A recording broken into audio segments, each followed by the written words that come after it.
Hello दोस्तों, नमस्ते, प्रणाम, हर हर महादेव।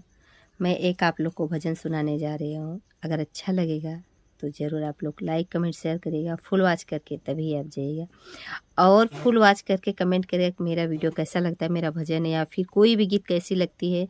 आप लोग ज़रूर मुझे बताइएगा और मैं आप लोग को लेकर के आती हूँ, एक उम्मीद लेकर के आती हूँ, आप लोग को बहुत अच्छा लगेगा। तो दोस्तों आप लोग बने रहिए मेरे वीडियो में, फुल वॉच करके जाइए। मैं आप लोग को सुनाती हूँ। खेलता कूदत माई मोर गईनी मधुबनवा हो के ठुनु हो गईनी नाम के माथे कटी कौआ हो के टूटी हो गईले ना। होई द बिहनवा माई मोर खुले द दुकनवा हो के जोड़ी हो देबै ना। तोहरे माथे कटी कौआ हो के जोड़ी हो देबै ना। खेलता कूदत माई मोर गईली मधुबनवा हो के टूटी हो गईले ना। उनके नाके कनाथियवा हो के टूटी हो गईले ना। उनके नाके कनाथियवा हो के टूटी हो गईले ना। होए द बिहनवा माई मोर खुले द दुकनवा हो के जोड़ी हो देबै ना। उनके नाके कनाथियवा हो के जोड़ी हो देबै ना।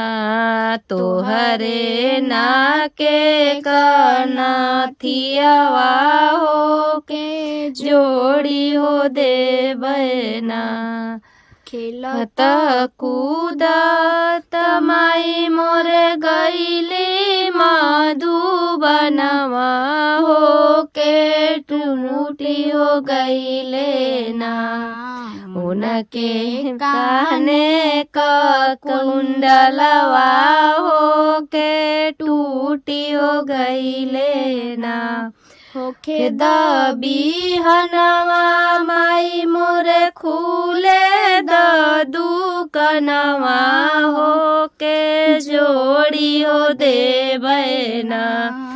तोहरे काने का कुंडलवा हो के जोड़ी हो देबै ना।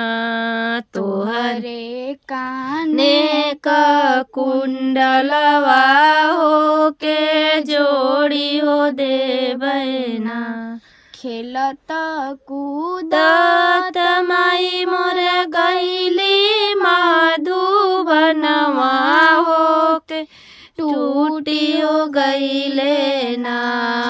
उनके माथे का कंगनवा हो के टूटी हो गईले ना। होखे द बिहनवा माई मोर खुले द दुकनवा हो के जोड़ी हो देबै ना। तोहरे हाथे का कंगनवा हो के जोड़ी हो देबै ना। तोहरे हाथे का कंगनवा हो के जोड़ी हो देबै ना। खेलत कूदत माई मोर गईली मधुबनवा हो के ठुनु कई टूटी हो गईले ना माई मोरे। तो ये वीडियो मेरा एंड हो गया। अगर गलती हुई, थोड़ा सा भी मुझसे मिस्टेक होगा तो उसके लिए आप लोग से मैं सॉरी मांगती हूँ और आप लोग फुल वॉच करके जरूर जाइएगा। तब तक के लिए चलती हूँ, अलविदा दीजिए। नमस्ते। नमस्ते।